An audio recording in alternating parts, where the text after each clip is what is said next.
பண்ணியிருக்கேன். என் பேர் விக்னேஷ் ரவி.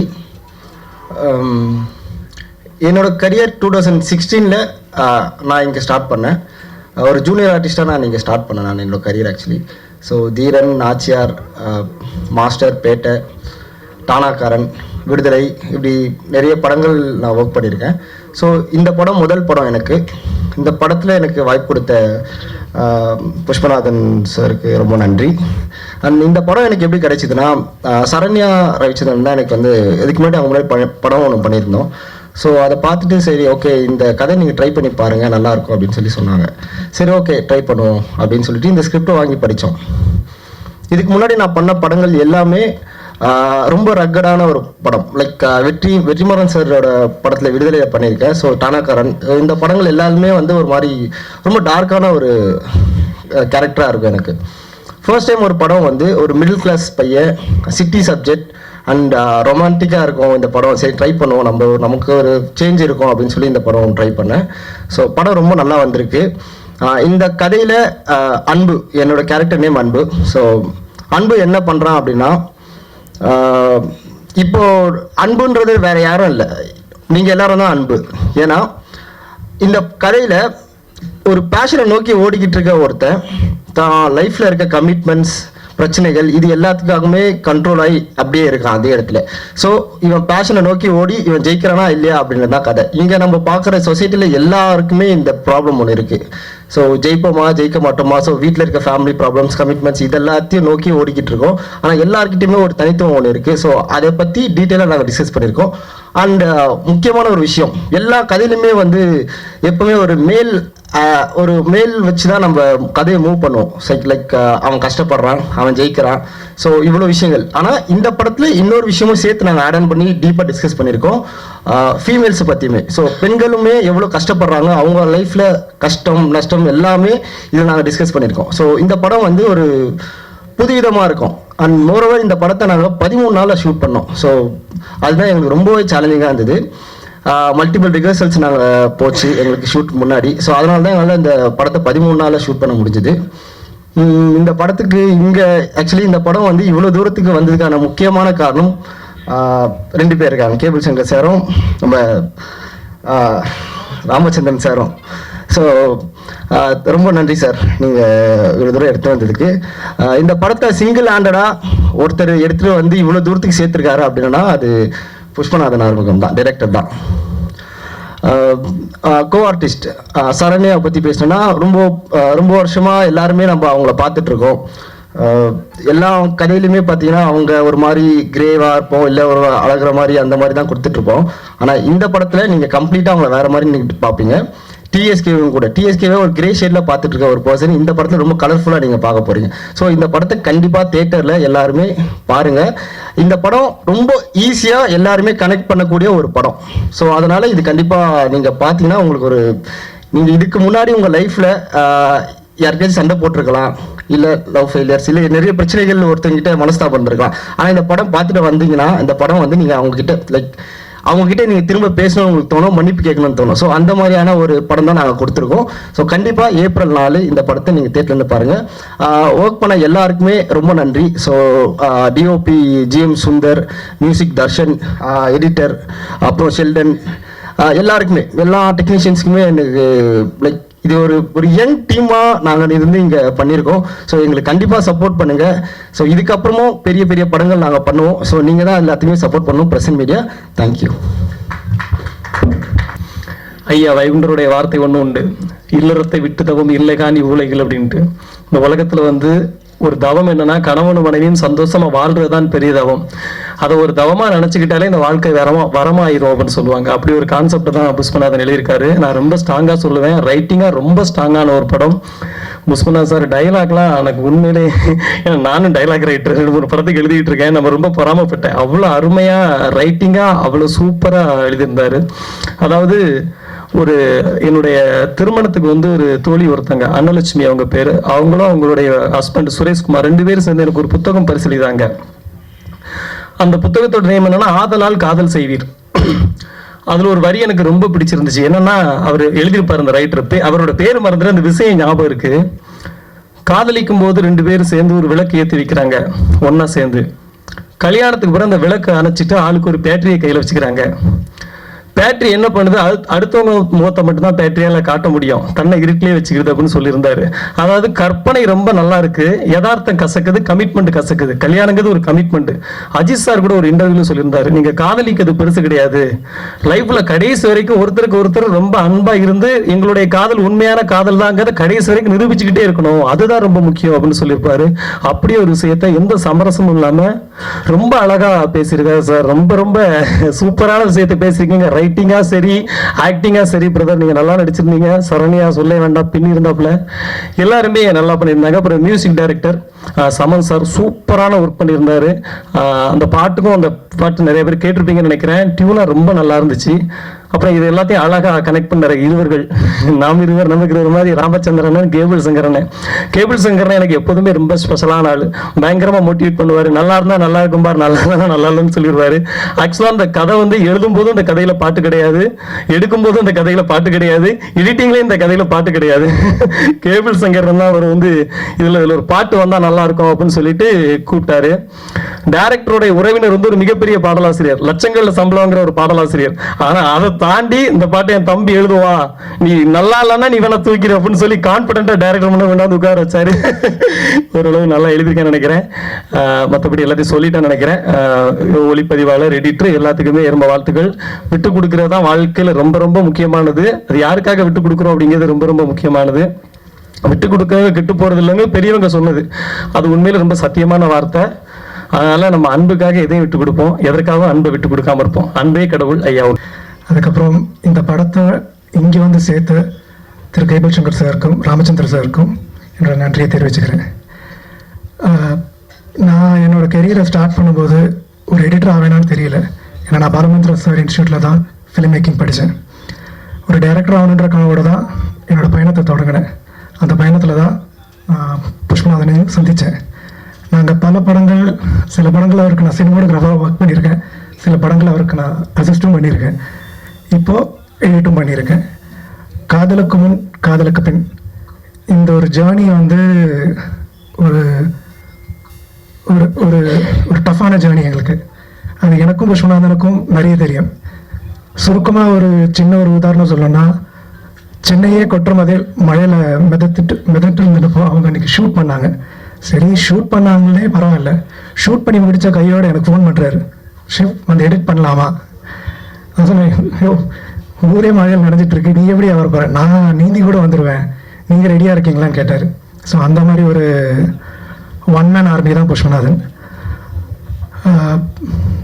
மற்றதெல்லாம் நீங்களே படத்தை பார்த்துட்டு உங்களோட ஆதரவை தெரிவிங்க.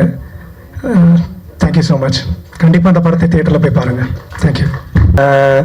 இந்த மூவியில் நான் எப்படி ஒர்க் பண்ணேன் அப்படின்றத வந்து லைக் சரண்யாவோட ஒரு 6 வருஷமாக பர்சனலாக ஒர்க் பண்ணிகிட்டு இருக்கேன். ஸோ நான் வந்து வெளியில் ஒரு ஃப்ரீலான்ஸ் மேக்கப் ஆர்டிஸ்ட். ஸோ நிறைய மாடல்ஸ் அண்ட் நிறைய செலிபிரிட்டிஸோட அவங்களோட பர்சனல் ஷூட்ஸ் அண்ட் பர்சனலாக நிறைய பேருக்கு ஒர்க் பண்ணிட்டு இருக்கேன். ஸோ அந்த மாதிரி ஒரு கனெக்டிவிட்டியில் த்ரூ சரண்யா வந்து I got this project. And ரொம்ப அமேசிங்கான டீம் ஆக்சுவலி. சார் ரொம்ப கஷ்டமே கொடுக்கல, ரொம்ப லைவ்லியாக போச்சு. லைக் இது இப்படி தான் இருக்கணும், அப்படி தான் இருக்கணும், அப்படிலாம் இல்லாமல் ஒரு வீட்டில் ஒரு ஹஸ்பண்ட் அண்ட் ஒய்ஃப் எப்படி இருந்தால் எப்படி இருப்பாங்க, ஒரு லவர்ஸ் இருந்தால் எப்படி இருப்பாங்க அப்படின்றத பேஸ் பண்ணி போகிறோம். ஒரு 6 days நான் ஒர்க் பண்ணேன், அதுக்கப்புறமா என்னோட அசிஸ்டன்ட் ஒர்க் பண்ணாங்க.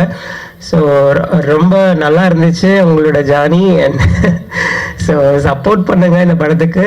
அண்ட் நாளைக்கு எல்லாருமே தியேட்டரில் போய் பார்த்தீங்கன்னா will be more happy. And thank you so much the entire crew and Pushpanathan bro, thank you so much Saranya and Vicky. இங்கே வந்ததுக்காக உங்கள் எல்லாருக்கும் பெரிய தேங்க்ஸ்.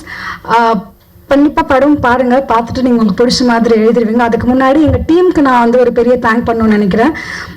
நான் இயக்குனர்கிட்ட ஆரம்பிக்கிறேன். அவர் கூட நான் 2 ஷார்ட் ஃபிலிம் ஒர்க் பண்ணேன். அவர் ஏதோ ஒரு கான்ஃபிடென்ட் வச்சு சடனா இதை நீங்கள் பண்ணால் நல்லாயிருக்கும்னு சொல்லிட்டு நாங்கள் ஒரு டீமாக எஃபர்ட் போட்டு ரிஹர்சல் ப்ராப்பராக பண்ணி ஒரு ஸ்டேஜுக்கு அப்படியே படத்தை கொண்டு வந்து முடிச்சிட்டோம். ஓகே, படம் முடிச்சிட்டோம், ஆனால் அதை நாங்கள் எப்படி ரிலீஸ் பண்ண போகிறோம் அப்படின்னு ஒன்று இருக்கும்ல. ஸோ எங்களுக்கு ஃபுல் சப்போர்ட் ஆனது கேபிள் சங்கர் சார் தான். ஸோ இயக்குனருக்கு வந்து ரொம்ப வருஷமாக சேர தெரியும், அதனால அவரோட சப்போர்ட்டில் ஒரு வழியாக கொண்டு வந்துட்டோம். அப்புறம் என் கூட ஒர்க் பண்ணவங்க விக்னேஷ் ரவி, விக்கி, செல்டன், டிஎஸ்கே, பிரியதர்ஷினி, நாங்கள் எல்லாருமே ஒரு விஷயம் மட்டும்தான் நினச்சோம். ப்ரொஃபஸர் இயக்குனர் சார், அதான் புஷ்பநாதன் சார் வந்து இதுதான் நம்ம படம், இதுதான் பண்ண போகிறோன்றதை எங்களுக்கு சொன்னதுல புரிஞ்ச ஒரு விஷயம் கொண்டு வந்தோம். எனக்கு பர்சனலாக இந்த படம் எப்படின்னா, நான் இது வரைக்கும் என்ன நீங்களாம் பார்த்துருப்பீங்க, எப்பவுமே டல்லா அழுக்கா அப்படியே இருப்பேன். பட் என்ன ஃபர்ஸ்ட் டைம் இப்படி ஃப்ரெஷ்ஷாக இப்படியும் காமிக்க முடியும்னு காமிச்சதுக்காக ரொம்ப நன்றி இயக்குனர் சார். அப்புறம் இன்னொரு விஷயம் என்னன்னா, நிஜமாவே இந்த படம் நடிக்கும் போது தெரியல கல்யாணத்திற்கு பின் அப்படிங்கிறது, கல்யாணம் ஆனதுக்கு அப்புறம் சில டயலாக்ஸ்லாம் நமக்கே லைஃப்ல இருக்கும். கல்யாணத்துக்கு முன்னாடி அப்படி சொன்னீங்க, இப்போ எப்படி சொல்றீங்க அப்படின்னா நமக்கே இருக்கும். ஸோ ரியல் லைஃப்ல கனெக்ட் பண்ணிக்கிற மாதிரி நிறைய டைலாக்ஸ் எழுதியிருக்காரு அப்படிங்கிறத நான் எக்ஸ்பீரியன்ஸ்ல என்னால் ஃபீல் பண்ண முடியுது. உண்மையாக அது ஒரு விஷயம். ஸோ ஓவரால் படத்தை வந்து எடுத்துகிட்டு வந்து உங்ககிட்ட கொடுத்துட்டோம். படம் பாருங்கள், நாளைக்கு ரிலீஸ். மக்கள் எல்லாருக்கும் இந்த படம் பிடிக்கும்னு நாங்கள் நம்புகிறோம். ஓவரால் சாருக்கு அண்ட் எல்லாருமே டீமுக்கு, எங்கள் எடிட்டர் பேசுன மாதிரி தர்ஷன், மியூசிக் டைரக்டர், ஓவரால் எங்கள் டீம் எல்லாத்துக்குமே வந்து நான் விஷ் பண்ணிக்கிறேன். நம்ம சேர்ந்து ப்ரே பண்ணுவோம், நல்லதே நடக்கும். Thank you all. பிரசன்ட் மீடியா நான் திருப்பி உங்ககிட்ட கேட்டுக்கிறேன். எனக்கு தெரிஞ்ச நிறைய சாருங்க மேம்லாம் இங்கே இருக்கீங்க. ஸோ வந்து நான் ஏற்கனவே சொன்ன மாதிரி அழகழகான கேப்ஷன் போட்டு இந்த சின்ன டீமை அழகாக சப்போர்ட் பண்ணி கொண்டு வந்துடுங்க. நீங்கள் கண்டிப்பாக அதை பண்ணுவீங்க நம்புகிறேன். Thank you so much. எல்லா படமும் நல்ல படம் தான், சின்ன படம் தான், பெரிய படம் தான். ஓடுறதை வச்சு தான் பெரிய படம் சின்ன படம் சொல்கிறாங்க. ஸோ அடிப்படையாக புஷ்பநாதன் வந்து ஷார்ட் ஃபிலிம் டைரக்டர்லாம் தெரியறதுக்கு முன்னாடி கிட்டத்தட்ட ஒரு 2013-14 தெரியும் தம்பி வந்து முதல்ல ஒரு ஷார்ட் ஃபிலிம் பண்ணார், நாய் சேகர் அப்படின்னு. அந்த டைட்டில் ரைட்ஸ் நீ கேட்கலாம், முன்னாடியே வச்சுட்டேன். அந்த ஷார்ட் ஃபிலிம் பார்த்துட்டு எனக்கு கெஸ்ட்டாக கூப்பிட்டார். அந்த டைமில் ஒரு காலேஜில் ஒர்க் பண்ணிட்டு இருந்தார். அந்த டைமில் பார்த்துட்டு அதில் கரெக்ஷன்லாம் சொல்லி அதுக்கப்புறம் வந்து நிறைய குறும்படங்கள் கொஞ்சம் கொஞ்சமாக எடுக்க ஆரம்பித்தார். அப்போ நான் என்னுடைய படம் ஃபஸ்ட்டு படம் ஸ்டார்ட் பண்ணும்போது என்கிட்ட அசிஸ்டண்ட்டாக சேரத்துக்கு வந்தார். அந்த டைமில் என் படம் ஸ்டார்ட் பண்ணுறது கொஞ்சம் லேட் ஆனதுனால உடனடியாக நான் வந்து உங்களெல்லாம் ஒர்க் பண்ண முடியாதுன்னு சொல்லிட்டு கோச்சிட்டு போயிட்டார். கோச்சிட்டு போல பாவம், அவரால் ஒர்க் பண்ண முடியல அந்த டைமில். கொஞ்ச நாள் கழிச்சுட்டு நான் படம் ஸ்டார்ட் பண்ணேன். அவர் வேலைக்கு போய் ஜாயின் பண்ணிட்டார் ஒரு இடத்துல. ஸோ ஒரு சில மாதங்கள் கழித்து அப்படி வந்து நான் எப்படியாவது நான் திரும்பி வந்து வேலையெல்லாம் ரிசைன் பண்ணிட்டேன் சார், சினிமா தான் முடிவு பண்ணிட்டேன், இந்த சினிமாவில் நான் ஏதாவது பண்ணியே தீரணும், அதனால் வேலையை ரிசைன் பண்ணிட்டேன்னாரு. ஏன்னா அது மாதிரிலாம் பண்ணேன். அடுத்த வேலை சாப்பாடு ரொம்ப கஷ்டப்படுறமான தொழில், டைரக்டர் தொழில். ஓடினாலும் சாப்பாடு கிடைக்காது, ஓடாட்டாலும் சாப்பாடு கிடைக்காது. அசிஸ்டன்ட் டைரக்டர் வந்தால் ரொம்ப கஷ்டம் அது அப்படின்னு சொன்னால், இல்லை சார் நான் ஏதாவது பண்ணியே தீர்வேன்னாப்ல. நான் வெயிட் பண்ணு, அது வரைக்கும் வேலையெல்லாம் ரிசைன் பண்ண, திருப்பி போய் ஜாயின் பண்ணிக்கன்னு சொன்னால் கேட்காம அவர் ஒரு சின்ன படத்தில் போய், ரொம்ப சின்ன படத்தில் போய் மாட்டிக்கிட்டு படத்தில் இருக்கிற வறுமையை விட வறுமையாக வந்தார் திரும்ப. நான் இப்போ அவர்கிட்ட ஒரு கேள்வி கேட்டேன், உனக்கு திருப்பி வேலைக்கு அப்ளை பண்ணால் வேலை கிடைக்குமான்னு கேட்டேன். நிச்சயமாக கிடைக்கும் சார்னாரு. சரி முதல்ல வேலைக்கு அப்ளை பண்ணு, வேலைக்கு போய் ஜாயின் பண்ணிடணும். அப்போ என் சினிமானாரு. நான் சொல்கிறது ஒரு 15 வருஷத்துக்கு முன்னாடி தான் சொல்லணும் இல்லையா. அப்போ வயசு இருக்குது, சினிமா எங்கேயும் போகாது, இங்கே தான் இருக்கும். இந்த வெள்ளிக்கிழமைக்கு அப்புறம் வந்து சனி ஞாயிறுன்னு வரும். அந்த சனி ஞாயிறு ஃபுல்லாக சினிமாக்குன்னு முடிவு பண்ணிவிடு, உன்னை நேர்ந்து விட்டுக்கோ, அதில் நீ தொடர்ந்து ஏதாவது பண்ணிக்கிட்டே இரு அப்படின்னு சொல்லி மோட்டிவேட் பண்ணேன். நிறைய பேர் வந்து நம்ம சொல்லணும் வச்சு கேட்க மாட்டாங்க. யூஸ்வலாக நானே கூட கேட்க மாட்டேன்ல. அவனுக்கு எதுவும் நல்ல நேரமாக கெட்ட நேரமோ கேட்டுட்டாப்புல தம்பி. கேட்டதுனால அவர் போய் ஒரு காலேஜில் ப்ரொஃபஸராக ஜாயின் பண்ணிட்டாரு. ஜாயின் பண்ணதுக்கப்புறம் வந்து உண்மையாகவே வந்து டெடிக்கேஷனாக ஒவ்வொரு சனிக்கிழமை, வெள்ளிக்கிழமை, ஞாயிற்றுக்கிழமையில் சினிமாவுக்காக மட்டுமே தொடர்ந்து வேலை செஞ்சுட்டு இருந்த ஒரு அசிஸ்டன்ட் டைரக்டராக இருந்தார் அவர். கிட்டத்தட்ட அதுக்கப்புறம் ஒரு 6 ஷார்ட் ஃபிலிம், 7 ஷார்ட் ஃபிலிமு. நான் புஷ்பநாதன் ஆறுமுகம்ன்ற ஒரு பையனை, நாய் சேகர்ன்ற ரொம்ப அமைச்சரான ஒரு ஷார்ட் ஃபிலிமில் ஆரம்பித்து கொஞ்சம் கொஞ்சமாக அவருக்குன்னு ஒரு ஃபிலிம் லாங்குவேஜை கற்றுக்கிட்டு அதில் வந்து மியூசிக் வீடியோ பண்ணி அப்புறம் வந்து அட்வர்டைஸ்மெண்ட்ஸ் பண்ணி நிறைய விஷயங்களை கொஞ்சம் கொஞ்சமாக அடுத்தடுத்த லெவலுக்கு வந்தார். வந்து முடிச்சுக்கும் போது என்ன பண்ணுறது, வயசாகிடுச்சு, கல்யாணம் பண்ண வேண்டியதாக போச்சு. சரி அப்பவும் என்ன பண்ணார், கல்யாணம் பண்ணிட்டாரு. கல்யாணம் பண்ணி 2 குழந்தைகள் இருக்குது அவருக்கு. ரொம்ப சந்தோஷமான விஷயம் என்னென்னா, அவங்க ஒய்ஃப் வந்து இவங்களுக்கு சப்போர்ட் பண்ண ஆரம்பிச்சார். இவர் வந்து நடுவில் வந்து டாக்டர் பட்டம்லாம் வாங்கிட்டார், பிஹெச்டிலாம் பண்ணி. அவர் சர்வைவல் பண்ணுறதுக்கான விஷயத்தை எல்லாத்துக்கும் ரெடி பண்ணிவிட்டு நான் வேலையை ரிசைன் பண்ண போகிறேன், சினிமா தான் என் முயற்சின்னு சொல்லிட்டு ஃபுல் ஃப்ளெஜ்டாக இறங்கிட்டார். இறங்கி நல்ல வேலை எங்கிட்ட அசிஸ்டன்ட் டேரக்டராக வேலை செய்யலை, வேறு நல்ல பெரிய டேரக்டர்கிட்ட வேலை செஞ்சார். நிதிலன்கிட்ட வந்து இந்த படத்தில் நம்ம மகாராஜாவில் வந்து அசோசியேட் ஒர்க் பண்ணார். இதுக்கு நடுவில் வந்து ஒரு நாள் வந்து என்கிட்ட ஒரு அப்பப்போ என்ன பண்ணுவார்னா இன்னொரு வேலை பண்ணுவார். சார் ஒரு ஷார்ட் ஃபிலிம் எடுக்கிறேன், கதை அனுப்புகிறேன்னு. கதை அனுப்பிச்சோன்னா அதில் ஒரு கேரக்டர் இருக்குது, நீங்கள் தான் நடிக்கிறீங்கன்னு சொல்லுவார். ஆனால் இன்னி வரைக்கும் என்னை நடிக்க வச்சதே இல்லை. இந்த படத்தில் கூட ஒரு கேரக்டருக்கு வந்து நீங்கள் தான் இருக்கீங்க சொன்னாப்போ நானும் வந்து ரீரக்ரியக்கெல்லாம் போட்டு பார்த்துருந்தோம். கடைசி வரைக்கும் நடிக்க வைக்கல அவர். சரி ஓகே நம்ம பையன் வந்து படம் விட்டாச்சு. அந்த படம் முடிச்சிட்டேன் அப்படின்னாரு. நானே கடனை ஒன்றுமே வாங்கி இஎம்ஐலாம் கட்டி ஒரு படம் முடிச்சிருக்கேன் அப்படின்னாப்புல. சரி படம் பார்த்தேன். படம் பார்த்ததுக்கப்புறம் எனக்கு வந்து இந்த படம் வந்து ஒரு டிப்பிக்கலாக ஒரு பைலட் ஃபிலிமுக்கான ஒரு படமாக தான் வச்சுருந்தார். இது அவருடைய டீம் ஒர்க். உண்மையாகவே சொல்லப்போனால் அட்டகாசமான டீம் ஒர்க்கு. படமாக நிறைய விஷயங்கள் டெக்னிக்கல் ஃபைனஸ் பண்ண வேண்டியிருந்துச்சு இந்த படம். ஸோ அப்போ நான் ராமச்சந்திரன் சொன்னேன், இந்த படம் வந்து நம்ம எடுத்து ஏதாவது பண்ணணும், இந்த படத்தை ஏதாவது முயற்சி பண்ணணும்னு சொல்லிட்டு நாங்கள் நிறைய வியாபாரத்துக்கான முயற்சிகளை கொஞ்சம் கொஞ்சமாக ட்ரை பண்ணிட்டு இருந்தபோது இந்த படத்தை நம்மளே எடுத்து பண்ணிட்டோம் பேசாமல் அப்படின்னு சொல்லி இந்த படத்தை ரீஸ்ட்ரக்சர் பண்ணி புதுசாக கலர்லேருந்து, சவுண்ட்லேருந்து, பாட்டுலேருந்து, மியூசிக்லேருந்து எல்லாத்தையும் புதுசாக பண்ணி இன்றைக்கி வந்து ஒரு பெரிய வியாபாரம் முடிச்சிட்டதுக்கு அப்புறம் நாங்கள் தேட்டருக்கு வரோன்றது வந்து மிகப்பெரிய விஷயம். ஏன்னா எல்லாரும் சொல்கிறாங்க ஒரு படம் எடுத்தால் விற்க முடியாது, நிறைய பிரச்சனைகள் இருக்குது, சின்ன படம் கஷ்டம்னு. ஃபார்ச்சுனேட்லி கடவுள் அருளால் நாங்கள் தொடர்ந்து நிறைய படங்கள் இது மாதிரி ஏதாவது ஒரு சின்ன சின்ன வியாபாரங்கள் பண்ணி முடிச்சுட்டு தான் தியேட்டருக்கே வரோம். அந்த மாதிரி இந்த படம் வந்து அது மாதிரி டிஜிட்டல் முடிஞ்சிருச்சு, எஃப்எம்எஸ் முடிஞ்சிருச்சு, திருமலை சாரோடைய ஆடியோ கம்பெனி வந்து ஆடியோ வாங்கினாங்க. இப்படி ஒவ்வொருத்தரும் இந்த படத்தோட குவாலிட்டி படம் பார்த்துட்டு அவங்களுக்கு பிடிச்சி போய் வாங்கினாங்க. இப்போ தியேட்டர்கள் இருக்குது, தியேட்டர்கள் கொண்டு வரணும்னு முடிவு பண்ணிட்டோம். ஸோ அப்போ அதுக்கப்புறம் பாட்டு போடணும்னு முடிவு பண்ணோம். பாட்டு தேவையா வேணாமான்னு பெரிய பிரச்சனைலாம் ஓடிச்சு. அதையெல்லாம் தாண்டி பாட்டை போட்டுட்டோம். அடுத்து இந்த படத்தை நாங்கள் நிறைய பேர்கிட்ட காட்டுட்டு இருக்கும்போது ஒரு விஷயம் கேட்டேன். நான் கூட வந்து திரும்ப நம்ம புஷ்பநாதன் கேட்டேன், உங்கள் படத்தில் ஷார்ட் ஃபிலிம்லேருந்து எல்லா படத்துலையும் வந்து சரண்யாவே ஹீரோயினாக போட்டுட்டு வேறு ஹீரோயினா உனக்கு தெரியாதா அப்படின்னு கேட்டேன். அவங்ககிட்ட கேட்டேன்ல, நான் அதெல்லாம் கேட்டுறேன். இருந்தாலும் என்னென்னா எனக்கு உண்மையாகவே சரண்யாவோட திறமை மேலே மிகப்பெரிய மதிப்பு இருக்குது. ஏன்னா நம்ம ஊரில் வந்து குக்கிராமத்தில் இருக்க படம் எடுத்தால் கூட அன்சிகா மத்தியமனை வந்து சிவப்பாக இருக்கிறவங்க மட்டும்தான் ஹீரோயினாக போட்டு அவங்களுக்கு கருப்பு பெயிண்ட் அடித்து தான் படம் பார்த்துட்ருக்கோம். அது வந்து தொடர்ந்து அது வந்து பழகி போச்சு. ஏன் நம்ம ஊர் பொண்ணு மாதிரியே இருக்கிற ஒரு பொண்ணுகிட்ட நல்ல நடிப்பு இருக்கிறவங்ககிட்ட நந்திதா தாஸை கூப்பிட்டு வந்து இந்தியிலேருந்து நடிக்க வச்சு சிவப்பாக்கி நம்ம படம் எடுத்துகிட்டு இருக்கோம். ஆனால் நம்ம ஊரில் நந்திதாசை மாதிரி நடிக்கிறதுக்கு ஆள் இருக்கும்போது அவங்கள பயன்படுத்துறதில்லை. ஸோ எனக்கு அது வந்து ரொம்ப அந்த வருத்தம் வந்துச்சு. சரண்யா டிசர்வ்ஸ் பெட்டர் பிளேஸ் இன் தமிழ் சினிமா. அது வந்து நான் ரொம்ப நாளாக சொல்லிட்டு இருக்கிறேன், இன்றைக்காக நான் சொல்லவே இல்லை. இந்த படம் வந்து I was very happy. Fortunately என்னென்னா இந்த படம் பார்த்தோன்னா நான் சரண்யாவுக்கு ஃபோன் அடித்து சொன்னேன், நீங்கள் இவ்வளோ நல்லா எமோஷ்னலாக ரொமான்டிக்காக ரொம்ப அழகாக க்யூட்டாக ஒரு படம் பண்ணியிருக்காங்க. ஏன்னா ஐடியில் வேலை செய்கிற பொண்ணுன்னா இந்த மாதிரி இவங்க மாதிரி இருக்கக்கூடாதா இல்லையா? இருக்காங்க. ஆனால் அதை பற்றி நிறைய பேர் கேட்டாங்க கிட்ட, பேசாமல் ஹீரோயினை மாற்றிடலாமா சார், ரீஷூட் பண்ணுறீங்களே அப்படின்லாம் கேட்டாங்க. அதெல்லாம் கிடையாது, அவங்களே தான் ஹீரோயினாக இருப்பாங்க, வேறு யாரும் கிடையாது அப்படின்ட்டேன். அதே போல் வந்து இந்த படத்துக்கு இவங்க 13 நாள் எடுத்ததெல்லாம் பிரச்சனை கிடையாது. எங்ககிட்ட வந்ததுக்கப்புறம் இந்த படத்துக்கு நாங்கள் வந்து ஒரு ரீஷூட் ஷெடியூல் ஒன்று போட்டோம். மொத்தமாக ஒரு 18 நிமிஷம் ஃபுட்டேஜை வந்து நாங்கள் வந்து ஒரு காலையில் ஆரம்பித்து அடுத்த நாள் காலையில் 24 ஹவர்ஸில் ஷூட் பண்ணி அதை 2 நாளில் எடிட் பண்ணோம் இந்த படத்துக்கு. அதுக்குன்னா எவ்வளோ எஃபோர்ட் எடுத்திருப்போம், எங்கெங்கெல்லாம் வந்து சப்போர்ட் கேட்டிருப்போம். எங்களோட லொக்கேஷன் வேணும் அப்படின்னாங்க. அங்கே ஒரு 5 லட்ச ரூபா 10 லட்ச ரூபா லொக்கேஷன் சொல்கிறாங்க, ஒரு ஃபேக்ட்ரி வேணும்ட்டாங்க.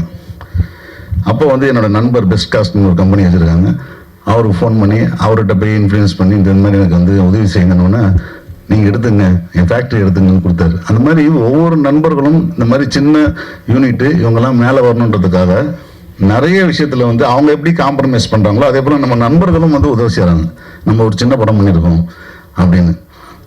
இப்போது டிஜிட்டல் பண்ணலான்னு சொல்லிட்டு போகும்போது டைம்ஸ் நெட்வொர்க்னு கம்பெனி வந்து மொத்தமாக டிஜிட்டல் ஃபோட்டோ டேக் ஓவர் பண்ணிட்டாங்க. அவங்க படம் பார்த்தாங்க, அவங்களுக்கு பிடிச்சது, படம் பார்த்தோன்னே ஓகே பண்ணி வாங்கிட்டு சைன் பண்ணாங்க. அவங்க சைன் பண்ணது தான் முதல்ல எங்களுக்கு வந்து மிகப்பெரிய பலமாச்சு. அதுக்கப்புறம் இப்போ வந்து தியேட்டர் வரைக்கும் கொண்டு வந்துட்டோம். இது எல்லாமே இப்போ உங்கள் கையில் இருக்குது. ஸோ பார்த்துட்டு கண்டிப்பாக ரொம்ப சின்ன படம், இந்த சின்ன படத்தில் குறைகள் கண்டிப்பாக இருக்கும். அந்த குறைகள்லாம் தாண்டி உங்களுக்கு எந்த அளவுக்கு என்டர்டைன் பண்ணதோ, உங்கள் மனசாட்சியில் எது தோணுதோ அதை நீங்கள் வந்து கரெக்டாக கைட் பண்ணுவீங்க எனக்கு தெரியும். ஏன்னா நான் உங்களோடய உட்காந்துருக்க ஆள் தான். அதனால் கண்டிப்பாக நீங்கள் சப்போர்ட் பண்ணுவீங்கன்னு நினைக்கிறேன். அஃபிஷியலாக இந்த படத்துக்கு எனக்கு வந்து என்னுடைய ப்ரொடக்ஷன் கம்பெனி பேரும் டைட்டிலில் வருது. அதனால் இன்னும் ஒரு சந்தோஷமான நிகழ்வு இது. நான் பின்னாடி நிறைய டைம் பின்னாடி இருப்பேன், இந்த வாட்டி முன்னாடியே இருக்கிறேன். ஸோ அந்த விஷயத்தில் ரொம்ப சந்தோஷம் எனக்கு. இந்த தம்பி படத்து மூலமாக நான் வந்தது. அதுக்கு இன்னொரு விஷயம் என்னன்னா, இந்த படத்தை வந்து கொண்டு வரதுக்கு வந்து ஒரு நாள் காரில் போயிட்டு இருந்தபோது புஷ்மநாதன்ட்ட சொல்லிட்டு இருந்தேன், ஓடிடியில் டைரெக்டாக ரிலீஸ் பண்ணிடலாம், நம்மகிட்ட தான் பிளாட்ஃபார்ம் இருக்குது ஓடிடி ப்ளஸ்ன்னு, அதில் போட்டுடலாம் அப்படின்னு தான் பேசிகிட்டு இருந்தோம் முதல்ல. இப்போ திடீர்னு நான் பேசிட்டு இருந்தபோது, ஏன் இதை தேட்டரில் படமாக ஆகக்கூடாது, அது கொஞ்சம் வேலை செய்யணும், ஆய்க்கலான்னு சொல்லும்போது இன்னொரு நண்பர் நம்ம டோனி அசோசியேட்டில் இருக்கார் லால் அப்படின்னு ஒருத்தர் இருக்கார். அவர் வந்து இமீடியட்டாக வந்து, ஆமாங்க நம்ம தேட்டரில் ரிலீஸ் பண்ணுவோங்க, கொஞ்சம் செலவு பண்ணிடுவோம் அப்படின்னாரு. ஒரு மேட்டர் ஆஃப் ஃபேக்ட் ஒரு காரில் ட்ராவல் பண்ணும்போது அவருக்கே தெரியாது இந்த படம் தேட்டருக்கு வரும்னு. ஸோ அந்த மாதிரி சில விஷயங்கள்லாம் வந்து நான் சினிமா ரொம்ப சினிமாவில் நம்புற விஷயம் என்னென்னா, சினிமா அது எழுதப்படும்பொழுதே அது என்ன ஆகணும், அது ஹிட் ஆகணுமா, ஃபெயிலியர் ஆகணுமா, தேட்டரில் வரணுமா, இது பிரசாத் லேப்பில் நடக்கணுமா, இல்லை 4 ஃபிலிம்ஸில் நடக்கணுமான்னு எல்லாமே அது முடிவு பண்ணிக்கும். அது முடிவு பண்ணி அது கூப்பிட்டு போவோம். நம்ம பண்ணுறோம்னு நினச்சிட்டு இருக்கோம், அது நம்ம பண்ணுறது இல்லை. அது மாதிரி இந்த படம் நாளைக்கு தேட்டரில் ரிலீஸ் ஆகுது, செலக்டட் தேட்டர்ஸ்லாம் ரிலீஸ் ஆகுது. நிறைய சின்ன படங்கள் நம்ம பார்த்துருக்கோம், செலக்டட் தேட்டர்ஸ் ரிலீஸ் ஆகி ஒரு 2 நாள் 3 நாளில் நிறைய தேட்டரில் நிறைய ஷோ ஒன்றதெல்லாம் பார்த்துருக்கோம். அந்த மாதிரியான ஒரு விஷயம் நம்ம படத்துக்கு நடக்கிறதுக்கான வாய்ப்பு இருக்குன்னு நம்பிக்கையோட உங்கள்கிட்ட விடைபெறுகிறேன். நன்றி, வணக்கம். ஒரு 2 விஷயத்தை இங்கே ஸ்ட்ராங்காக சொல்லணும் அப்படின்னு நான் ரொம்ப ஆசைப்படுறேன். இந்த படத்தினுடைய இயக்குனர் ஆறுமுகம் அவர்கள், அவருடைய ஃபேஸை இப்போ தான் நான் பார்க்குறேன். இந்த ஆடியோ வாங்கின உடனே ஒரு குரூப்பை ஃபார்ம் பண்ணி டிஜிட்டலில் பணமே இல்லாமல் எப்படி சிம்பிளாக மார்க்கெட்டிங் பண்ணலாம் அப்படின்னு யோசித்தேன்.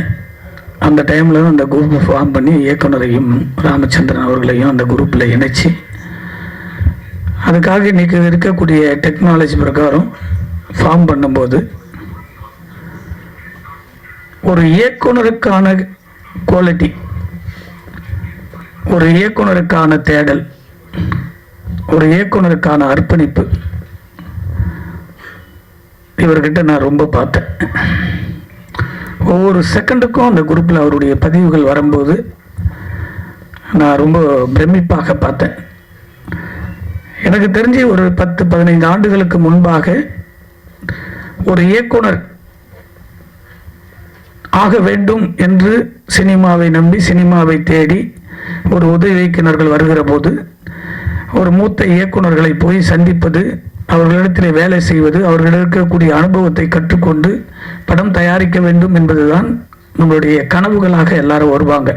குறைஞ்சது ஒரு இயக்குனர்கிட்ட 5 வருஷமான இருந்து ஸ்பாட்டில் என்னென்ன ப்ராப்ளம் இருக்குன்னு ஒவ்வொன்றும் நுணுக்கங்களையும் பார்த்து ரசித்து அந்த ஒரு இன்வால்வோடு தான் ஒரு இயக்குனர் அடுத்து வருவாங்க. இல்லை அந்த இயக்குனர்களே என்னுடைய அசிஸ்டண்ட் 10வது அசிஸ்டண்ட் 2வது அசிஸ்டண்ட் 5வது அசிஸ்டண்ட், இவனுக்கு எல்லாம் திறமைகள் இருக்குது, ஒரு இடத்துல கதை சொல்ல போனாலும் அவங்கள வந்து என்கரேஜ் பண்ணி இவரை வச்சு படம் பண்ணலான்னு சொல்லுவாங்க. அப்படி தான் ஒரு சினிமா இருந்தது.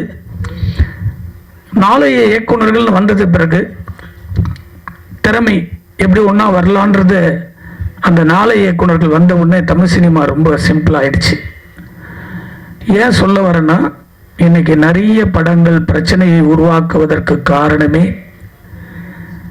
தொழில் தெரியாமல் இருந்து நம்பிக்கையில் ஒரு ப்ரொடியூசரை தேடி போய் ஒரு கதையை சொல்லி எப்படியானா படம் பண்ணிடலான்ற நம்பிக்கையில் ப்ரொடியூசர்களும் தெளிவான கதைகளை கேட்காமல் நம்பிக்கையாக இந்த பையனை தூக்கி விடுவோம், இப்போ ரொம்ப நாள் கஷ்டப்படுறான் அப்படின்னு வந்து மாட்டின தயாரிப்பாளர்கள் தான் 90 விழுக்காடு தயாரிப்பாளர்கள். ஒரு இயக்குனர் மட்டும் மிக தெளிவாக இருந்தால் அந்த படத்தில் எவ்வளவு பிரச்சனைகள் இருந்தாலும் அந்த படம் வெளிவரும். அதற்கு உதாரணம் தான் இந்த படம் காப்பி. காரணம், ராமச்சந்திரன் அவர்கள் வந்து எனக்கு ரொம்ப பிடிக்கும். அவர் வந்து பறன்னு ஒரு படம், சமுத்திரக்கனி சார் ஒரிஜினல் ப்ரொடியூசரே இவர் தான். அன்னைக்கு பல லட்சியங்களை பணம் போட்டார். அதில் அது ஒரு இஷ்யூவில் வந்து கவுன்சிலுக்கு வரும்போது தான் நான் அவரை சந்திக்கிறேன். ஏங்க இவ்வளோ பணம் போட்டிருக்கீங்க, எதுவுமே தெரியாமல் இருக்கீங்களே அப்படின்னு. அந்த படம் ரிலீஸ் ஆச்சு. அதில் ஏதோ ஒரு துரும்பாக நான் இருந்தேன், அவ்வளோதான். ஏன்னா ஒரு படம் வெளியே வரணும், அது எந்த தயாரிப்பாளர்கள் இருந்தாலும் பணம் போட்டு படம் எடுக்கிற ஒரு படம் வெளியே வந்தால் தான். நம்ம எல்லாரும் நினைப்போம் தயாரிப்பாளர் மட்டும்தான் முழு பொறுப்புன்னு. இல்லை, அதில் ஒர்க் பண்ணியிருக்கக்கூடிய 100 கலைஞர்களுக்கு மேலே அதில் ஒரு 10 பேர் ரொம்ப பாதிப்புக்குள்ளாவாங்க படம் வெளியே வரலையானா. அதில் ஒரு இயக்குனர், ஒரு இசையமைப்பாளர், ஒரு கேமராமேன், ஒரு எடிட்டர், ஒரு ஆர்ட் டைரக்டர், இந்த டான்ஸ் மாஸ்டர், ஃபைட் மாஸ்டர், இதெல்லாம் புது ஒரு வர்க்கமாக இருக்கிற போது அவருடைய முதல் படைப்பு வெளியே வரலன்னா அதனுடைய கஷ்டம் உலகத்தில் எதுவுமே கிடையாது. அந்த படத்தை வச்சுக்கிட்டு சுமந்து ஓடுகிற ஒரு இயக்குனர் மட்டும் இருந்துட்டால் அந்த பணம் ரொம்ப ஈஸியாக வந்துடும். ஆனால் ஏதோ முத்து பவளங்கள் பார்க்குற போல இப்போ இருக்கக்கூடிய காலகட்டத்தில் இயக்குனர்களை கண்டுபிடிக்கிறது, உதவி இயக்குனர் இருந்து புதுசாக வர இயக்குனர்கள் கண்டுபிடிக்கிறது ரொம்ப கஷ்டமாக இருக்குது. ஏன் சொல்கிறேன்னா, நாங்கள்லாம் ஒரு இயக்குனர் அசிஸ்டன்ட் ஆகும்போது தியாகம் இருந்திருக்கிறோம். எங்களுடைய குருநாதர் அப்படி கண்ணில் அப்படி திரும்பி பார்த்தாருன்னா அவர் என்ன யோசிக்கிறான்ற அளவுக்கு நாங்கள் முன்னாடி எடுத்து போய் பேப்பரை நிட்டுவோம். அவர் என்ன சொல்ல வரான்றது அவ்வளோ அளவுக்கு வேறு எதுவுமே மைண்டில் ஓடாது. அதுதான் இந்த இடத்துல சினிமாவில் எங்களெல்லாம் கொண்டு வந்து நிறுத்தி வச்சிருக்கு. வெற்றி பெறுவது ஒன்று, சினிமாவில் இருப்பது அதை விட பெரியது. சினிமாவில் இங்கே இருக்கிறதே பெரிய விஷயம். எல்லாரும் நினைக்கலாம் வெற்றி தோல்விகள். இந்த இயக்குனர்கிட்ட நான் அந்த பதிவில் பார்க்குற போது 2 கோடி ரூபாய் புதுசாக படம் எடுக்கணும்னு நினைக்கிற ஒரு ப்ரொடியூசர் இந்த இயக்குனர்கிட்ட கொடுத்தா லவ் டுடேலாம் ஒன்றும் கிடையாது, டிராகன்லாம் ஒன்றும் கிடையாது, அதை விட சூப்பர் படம் இந்த இயக்குனராலையும் பண்ண முடியும். நான் பொய்க்கெல்லாம் சொல்ல, அந்த ஒரு 5 நாள் அந்த குரூப்பை ஃபார்ம் பண்ணி அந்த ஆடியோ லேபிளோடு அவருடைய ஒர்க்கிங் ஸ்டைல் பார்த்தேன். நான் அந்த ஹார்ட் ஒர்க்கு எதுவுமே கிடையாது. சில பேர்லாம் பணம் 50,000 அக்கௌண்ட்டுக்கு அமிச்சா தான் எடிட்டிங் கட் பண்ணுறது வரேன்னு சொல்கிற நிறைய இயக்குனர்கள் இருக்காங்க. அவங்களால ஒரு நாளைக்கு அந்த பணம் மட்டும் இல்லை, அந்த படம் எவ்வளோ டிஸ்டர்ப் ஆகுன்றது யாருக்கும் புரியாது. அதுதான் பெரிய பெரிய படத்துலலாம் பஞ்சாயத்து நடந்துட்டு இருக்கு. இப்படிப்பட்ட ஒரு இயக்குனர்கள் இருந்தால் ராமச்சந்திர சார்லாம் உண்மையிலேயே கொடுத்து வச்சிருக்கணும். உங்களுக்கு அன்னைக்கு சினிமாவில் நீங்கள் ஒட்டிங்க பாருங்க, பரன் ஒரு படத்தில் இந்த ஸ்டேஜில் கலைத்தாய் கொண்டு இந்த படத்தில் உங்களை தயாரிப்பு ஆக்கணும்னு சொல்லி எழுதப்பட்டது. கேபிள் சங்கர் சார் சொன்னப்பல இந்த டைமில் இது நடக்கணும்னு சினிமாவில் எழுதி வச்சிருச்சு. அதுபோல தான் உங்களுக்கு கடவுள் இந்த இடத்துல உங்களை தயாரிப்பாளர் ஆக்கியிருக்காரு. இது ஒரு சின்ன ஜேர்னி தான், எல்லாருக்குள்ளே இருக்கும். நல்லா அழகாக லவ் பண்ணுவோம், ரொம்ப பாசமாக இருப்போம், பாசமாகி கல்யாணம் இருக்கும். கல்யாணம் ஆனதுக்கப்புறம் சின்ன சின்ன சலசலப்புகள்லாம் வரும். அதை எல்லாம் மீறி ட்ராவல் பண்ணுறது தான் மனிதனுடைய லைஃப் கதை. அதுபோல தான் ஒரு கல்யாணத்துக்கு முன்பும் ஒரு கல்யாணத்துக்கு பின்பும் அப்படின்ற ஒரு லைனோட நான் ஒரு ஃபுட்டேஜெல்லாம் பார்த்தேன். இந்த பட்ஜெட்டுக்கு இவ்வளோ சிறப்பாக எடுத்திருக்கக்கூடிய ஒரு இயக்குனர் இல்லை. அதே போல் இங்கே வந்த பிறகு தான் தெரியுது, அருமையான எடிட்டர், மியூசிக் டைரக்டர், பாடல் ஆசிரியர், இவங்கெல்லாம் அர்ப்பணிச்சிருக்காங்க. அதான் சொல்ல, ஒரு சின்ன படத்தில் ஒரு 10 படைப்பாளிகள் வெளியே வரும்போது இன்னொரு 100 பெரிய படைப்புகள் ஈஸியாக வெளியே வரும். இதையெல்லாம் கடந்து இவ்வளோ பெரிய பெரிய படங்களே இன்னைக்கு பிஸ்னஸ் எதுவுமே இல்லை, டோட்டலாக ஜீரோ. கேபிள் சங்கர் சார் சொன்னப்பல இந்த படத்தை வித்துட்டு நான் முதல்ல சொன்னேன், சின்ன பட்ஜெட்டில் பண்ண, இது ஈஸியாக வைக்கலாம், போங்க, கவலைப்படாதீங்க, பொறுமையாக தான் நடக்கும் அப்படின்னு. வித்துட்டு எது வேணா ரிலீஸ் பண்ண, இல்லை ஈஸி 4ஆம் தேதி ரிலீஸ்க்கு முடிவு பண்ணிட்டோம் அப்படின்னோம். ஆனால் அதை மீறி டிஜிட்டல் போயிருக்கு, ஒரு ஆடியோ சின்னதாக போயிருக்கு, சேட்டலைட் போயிடும், எஃப்எம்எஸ் ஆல்ரெடி வித்துட்டாங்க. ஒரு போட்ட பணத்தில் 50% பாக்கெட்டில் வந்துடுச்சுன்னும் போதே ஒரு பெரிய மகிழ்ச்சி தமிழ் சினிமாவில். இந்த தமிழ் சினிமாவில் இப்படி ஒரு வியாபாரம் இல்லைன்னு சொல்ற காலகட்டத்தில் எல்லா படத்திற்கும் வியாபாரம் உண்டு உண்டு என்று ஒவ்வொரு ஸ்டேஜிலையும் நான் கத்துறேன். ஒரு தயாரிப்பாளர் சங்கம் நினைச்சால் 1 மணி நேரத்தில் ஒரு பெரிய மாற்றத்தை உருவாக்க முடியும்.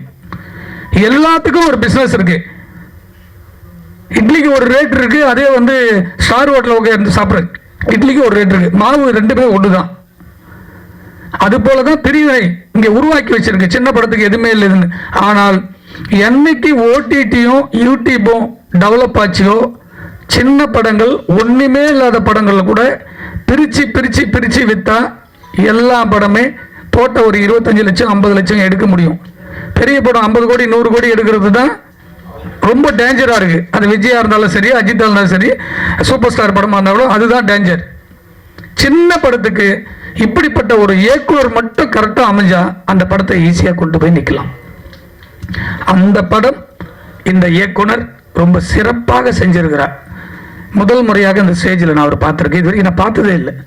அந்த ஒரு 5-7 டேஸில் ஃபாலோ பண்ண விதத்தில் நானே நினச்சேன், நான் ஏதோ ஒரு படம் ஒரு 50 கோடி ரூபாயில் எடுத்திருப்பாங்கன்னு. இல்லை சின்னதாக எடுத்திருக்கேன்னாரு. எனக்கு அதெல்லாம் இல்லை, எங்கள் சின்ன படத்தெல்லாம் எடுத்தீங்க, எதுவுமே விற்க மாட்டேது நானே சொன்னேன். ஆனால் இதனுடைய மோட்டிவேஷன், அவருடைய ஸ்டைல் அதெல்லாம் பார்க்கும்போது உங்களுக்கு இந்த ஸ்டேஜில் நானே சொல்கிறேன், இந்த படம் ரிலீஸுக்கு அப்புறம் உங்களுக்கு எந்த வாய்ப்பும் இல்லையானா என்கிட்ட 100 ப்ரொடியூசர் இருக்காங்க. ஒரு ஆள் 2 ஆள் இல்லைங்க, 100 ப்ரொடியூசர் டெய்லி பேசுகிறவங்க இருக்காங்க. திறமையான ஆட்கள் தான் தேவை. இந்த ஸ்டேஜில் இருக்கல அவர் கூப்பிட, இங்கே கூட மதுரை வீரன் ஒரு படம் எடுத்த தயாரிப்பாளர் இருக்காரு. அவங்களாம் 1 கோடி 2 கோடி போட்டு சும்மா உட்காந்துருக்காங்க. இப்படிப்பட்ட இயக்குனர் அமைஞ்சா இன்னைக்கு அவர் 4 படம் எடுத்திருப்பார். இது போல நிறைய ப்ரொடியூசர்கள். நானே கூட நம்பிக்கை அவர்கிட்ட 50 லட்ச ரூபா கொடுத்து எனக்கு அழகான தேட்டருக்கே படம் வேணாங்க, நல்ல ஒரு அழகான படம் எடுக்கணும்னா இவர் எடுத்து கொடுத்துருவான்ற நம்பிக்கை எனக்கு வந்திருக்கு. அப்படிப்பட்ட ஒரு இயக்குனராலையும் சிறுபட தயாரிப்பாளர் தான் இந்த சினிமா வாழ வச்சுட்டே இருக்கு. நம்ம பிரமிப்பா பார்க்குற பெரிய நடிகருடைய படத்துக்கு தான் பெரிய தயாரிப்பாளர். ஒரு விஷயம் யாருக்குமே புரியல, பெரிய ப்ரொடியூசர் சின்ன ப்ரொடியூசர் யாருங்க இது வரைக்கும் யாருக்குமே தெரியாது. அந்த காலத்திலாம் பெரிய ப்ரொடியூசர்னா கோடிகளை வச்சு படம் எடுக்க வந்தவங்க தான் பெரிய ப்ரொடியூசர். பிரமிப்பா நம்ம பார்த்துருக்கோம். ராவுத்த சார் பிரமிப்பா, கேஆர் சாரை பார்த்துருக்கேன், அண்ணன் கலைப்புரி தானனை பார்த்துருக்கேன், சத்யஜோதி பார்த்துருக்கோம், ஆரம்பி, இப்படி என்ன நடங்காத பெரிய ப்ரொடியூசர்கள் பெரிய பணம் போட்டு படம் எடுப்பாங்க, கதையை மட்டும் நம்பி. இப்போ அப்படி இல்லை.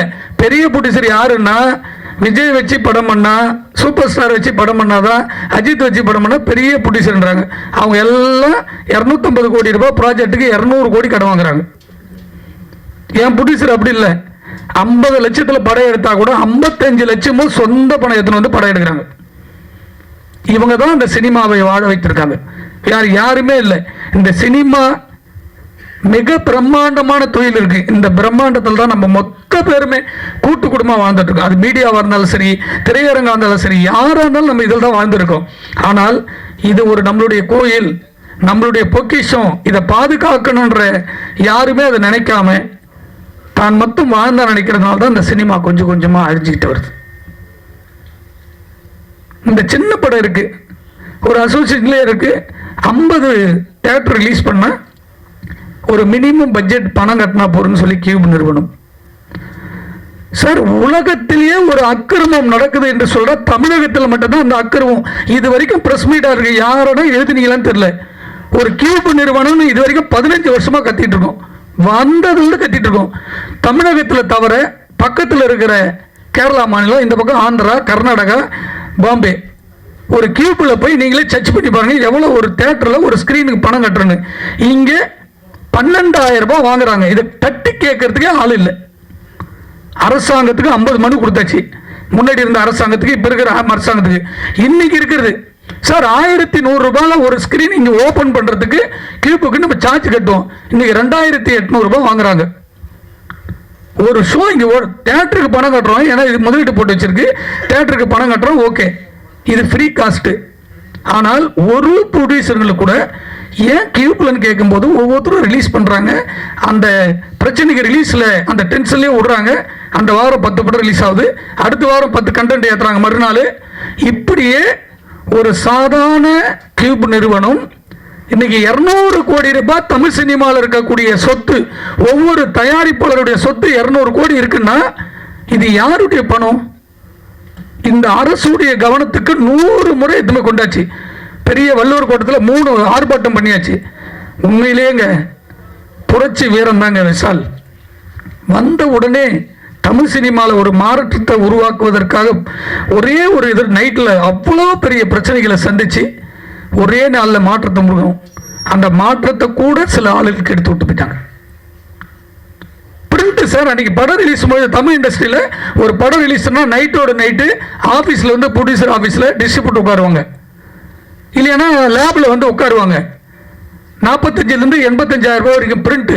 ஒரு பிரிண்ட்டுக்கு பணம் இல்லையானா இருக்கிற சூழலை பார்த்து டிஸ்ட்ரிபியூட்டரே பணம் கட்டிட்டு பிரிண்ட் எடுத்துட்டு போவாங்க. பிரிண்ட் எடுத்துட்டு போய் அந்த பிரிண்ட் ஒரு 15 நாள் அந்த ஓடணும் ஷிஃப்டிங் எடுத்து அதே பிரிண்ட் கொடுப்பாங்க. இல்லை அந்த பிரிண்ட் ஓடி முடிஞ்சு 2 வருஷம் ஆனால் கூட அந்த பிரிண்ட் எடுத்துன்னு போய் ப்ரொடியூசர் ஆஃபீஸில் இருந்தால் அந்த பிரிண்ட் விற்றா திரும்ப 10,000 ரூபாய் வீட்டுக்கு வரும்.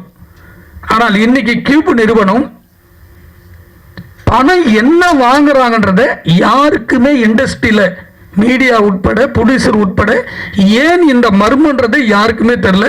இப்போ நான் லாஸ்ட் படத்துக்கு 11 லட்சம் ரூபாய் கியூபுக்கு மட்டும் கட்டுறேன். என்ன கணக்குன்னு எதுவுமே கண்டுபிடிக்க முடியல.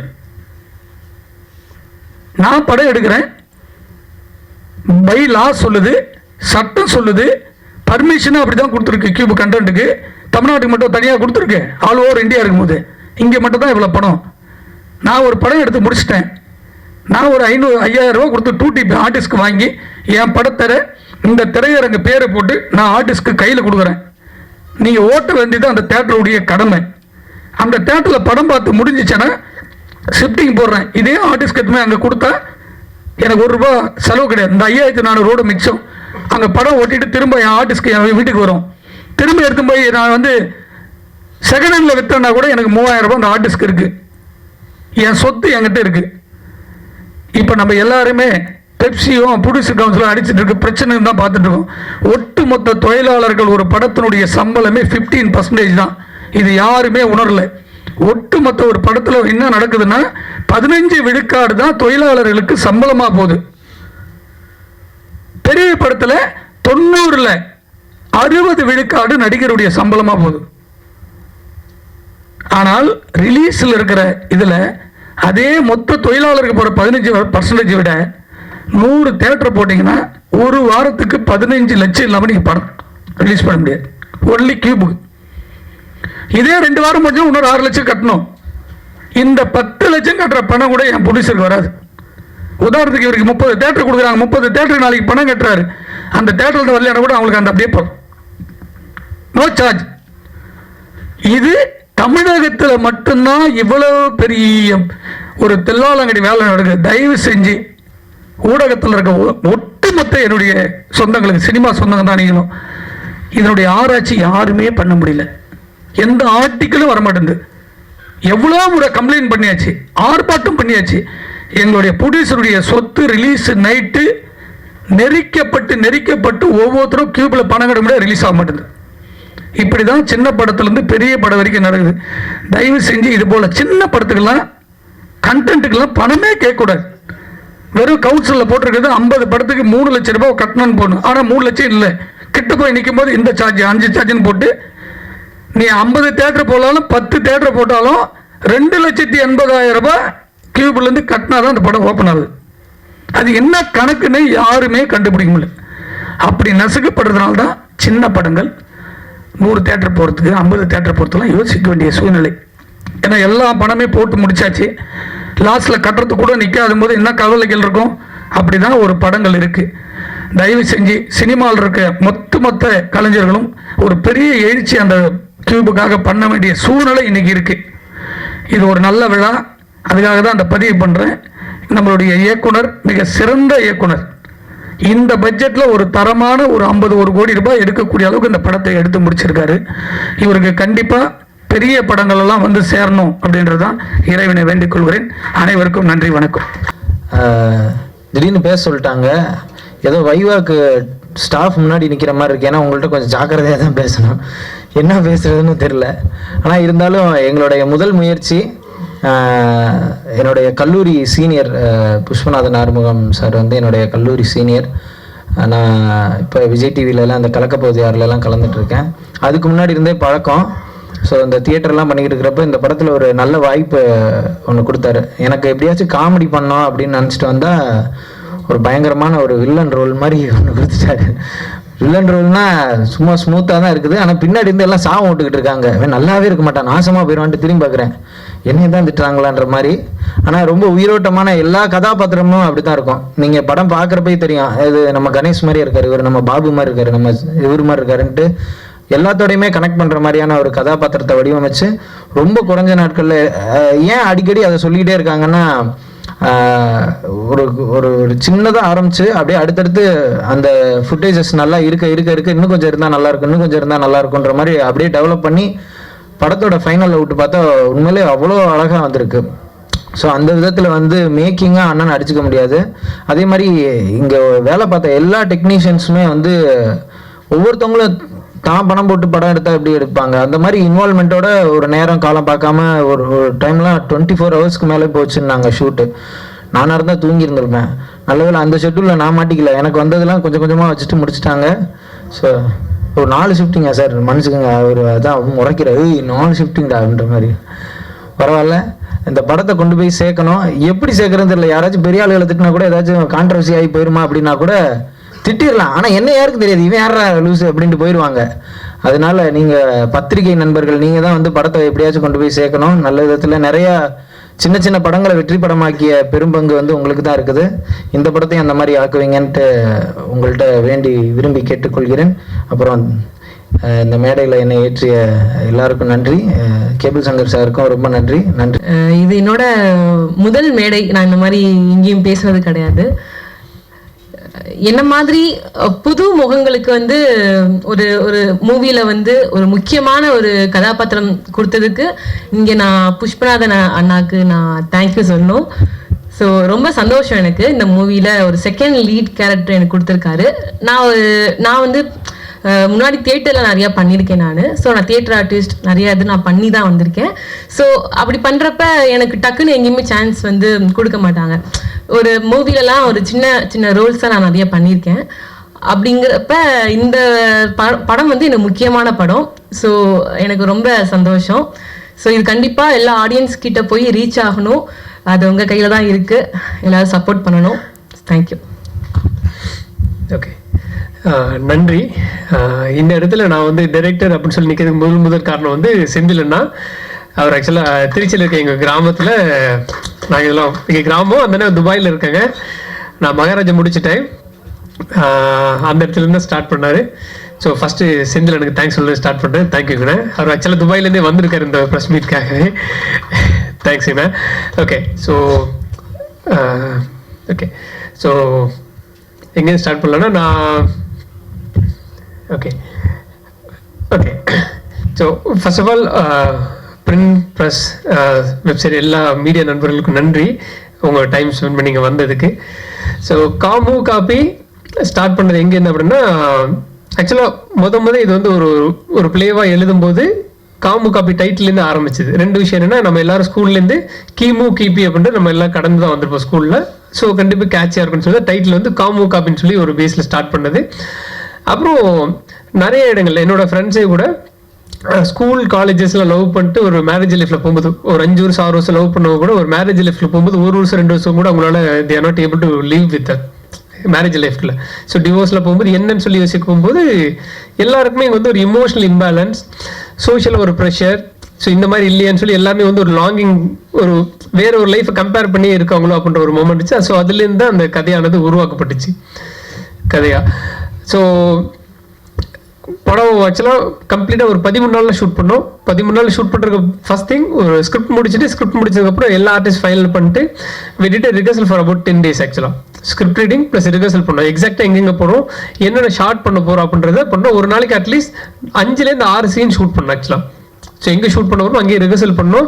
ஸோ டிஓபி பயங்கர சப்போர்ட். ஆக்சுவலாக நாங்கள் ஆப்பிளில் ஒரு ஆப் இருக்குது ஆக்சுவலாக. ஸோ எந்த கேமரா யூஸ் பண்ண போகிறோமோ அந்த லென்ஸ், என்ன லென்ஸ் வரும், என்ன டென்சிட்டி வரும் எல்லாமே பண்ணிட்டு கோன் வித் கம்ப்ளீட். எப்படி நம்ம ஸ்டோரி போர்ட் போடுவாங்களோ இப்போ வந்து அந்த கேமராலே கம்ப்ளீட்டாக ஒரு லிஸ்ட் வச்சுட்டு தான் நாங்கள் ஷூட் பண்ணவே போனோம். ஸோ வர எல்லாத்துக்கும் அந்த இது இருக்கும். எந்த ஷார்ட்டு இன்னைக்கு அசிஸ்டன்ட் டைரக்டர் எல்லாத்துக்குமே இன்னைக்கு என்ன பண்ண போகிறோம், ஏது பண்ண போகிறோன்றது எல்லாத்தையும் தெளிவாக தெரியும். அதனால ஈஸியாக எக்ஸிக்யூட் பண்ண முடிஞ்சிச்சு. ஸோ லிமிட்டடான ஒரு பட்ஜெட் இருக்குது. ஒன்று ஐயோ நம்மள்ட்ட பட்ஜெட் இல்லைன்னு சொல்லி ரெஸ்ட்ரிக்ட் பண்ணி உட்காரலாம், இல்லை இதெல்லாம் என்ன பண்ண முடியும்னு சொல்லி ஒரு ஸ்டார்ட் பண்ணோம். ஒரு சேலஞ்சிங்காக ஸ்டார்ட் பண்ணோம். ஸோ முடிச்சிட்டோம்.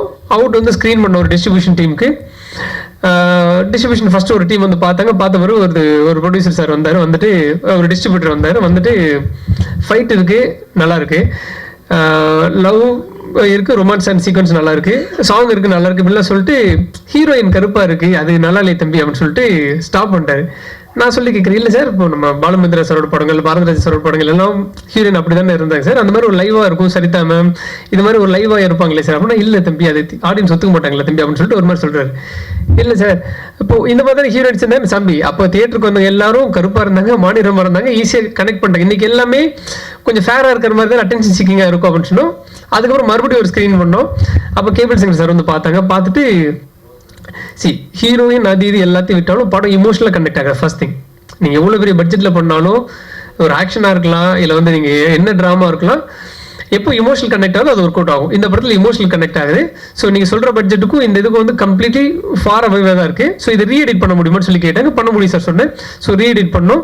திரும்ப ஒரு சில அவர் பண்ணும்போது எனக்கும் சொல்ல தோணுச்சு. அப்புறம் ஒரு சில சீக்வன்ஸ் அடிஷனல் எழுதும்போது அப்புறம் அடிஷனல் சீக்வன்சஸ் பண்ணும்போது அப்புறம் லால் சார், ராமச்சந்திரன் சார் எல்லாமே இன்னும் பூஸ்டப் பண்ணாங்க. ஸோ ஒரே நல்ல 18 நிமிஷத்துக்கான ஃபுட்டேஜ் வந்து ஷூட் பண்ணோம். ஒரு 24 ஹவர்ஸில் கம்ப்ளீட்டாக அந்த எடுத்த ஒரு ஷாட் கூட வேஸ்ட் ஷாட் கிடையாது. கம்ப்ளீட்டாக எடுத்து அப்படியே படத்தில் ஃபிட் பண்ணுற அளவுக்கு திரும்ப ரீஷூட் பண்ணி ஆட் பண்ணும். ஸோ நீங்கள் பார்க்கக்கூடிய 1 hour 37 minutes ரன் டூரேஷன் இதை விட ஒரு 2 to 3 minutes எக்ஸசிவாக இருந்துச்சு ஆக்சுவலாக. ஸோ இது வந்து எங்கே இருந்துச்சுன்னா 2 விஷயம். ஸ்கிரிப்டிங்காக நான் டைரக்ட் நித்திலன் சாரோட மகாராஜா ஒர்க் பண்ணுறது. ஸ்கிரிப்டிங் அவர் கன்வின்ஸ் ஆகிற வரைக்கும் கேட்டுட்டு அதை போட்டு அடித்து துவச்சு அப்படி தான் கொண்டு வர்றாரு. நம்மள்ட்ட கொண்டு வந்து சொல்லும் போதே அதனால தான் ஸ்கிரிப்ட்லேயே இருக்கும் எக்ஸாக்டாக எடிட் பேட்டர்ன் எங்கேவா இருக்கும், அடுத்த லுக் அண்ட் பேட்டர்னாக இருக்கும், சில இதில் ஷார்ட் டிவிஷனாகவும் இருக்கும். இது என்ன நரேட் பண்ணுற போதுக்குள்ள அவர் சொல்லிட்டு வரும். அடுத்து வந்து கொட்டேஷன் கேங்ன்ற ஒரு படத்தில் வந்து நான் அசிஸ்டன்ட் டைரக்டரும் ப்ரொடக்ஷன்லேயே ஒர்க் பண்ணேன். ஸோ ஒரு நாள் ஷூட் போகும்போது 26 லட்சம் என் கையில் கொடுத்தோம். கிட்டத்தட்ட ஒரு 13 நாள் நான் ஃபுல்லாக ஹேண்டில் பண்ண. அது பண்ணும்போது ஒரு நாள் லைட்டுக்கு எவ்வளோ தேவை, டெக்னீஷியனுக்கு எவ்வளோ தேவைப்படும், கேமராக்கள் முன்னாடி சாப்பாடுகள் அப்படி என் தெரிஞ்சதுனால தான் இது பண்ண முடிஞ்சிச்சு. நிறைய பேர் கேட்பாங்க ஆக்சுவலாக அசிஸ்டன்ட் டைரக்டராக இருந்தால் தான் படம் பண்ண முடியுமான்னு சொல்லிட்டு. ஆக்சுவலாக அசிஸ்டன்ட் டைரக்டராக இருந்தால் தான் படம் பண்ண முடியும் அப்படின்னு கிடையாது. நல்ல ப்ரொடியூசர் இல்லை நல்ல இன்வெஸ்ட் பண்ணுற ஆட்கள் இருந்தால் கண்டிப்பாக பண்ண முடியும். ஆனால் இப்போது நான் பர்சனலாக பார்க்குறது வந்து நான் யாருக்கும் குறை சொல்கிறேன் அந்த இடத்துக்கு சொல்ல வரல. நிறைய படங்கள் ரிலீஸ் ஆகாமல் இருக்கிறது காரணம் இது யாரை கன்சியூம் பண்ண போகிறாங்க, யார் செட் ஆஃப் ஆடியன்ஸ், எங்கள் சிட்டி மாதிரி மல்டிப்ளெக்ஸில் மட்டும் போடுவோம் இல்லை சிங்கிள் ஸ்க்ரீன் இந்த மாதிரி போக போகிறோமா அப்படின்னு சொல்லிட்டு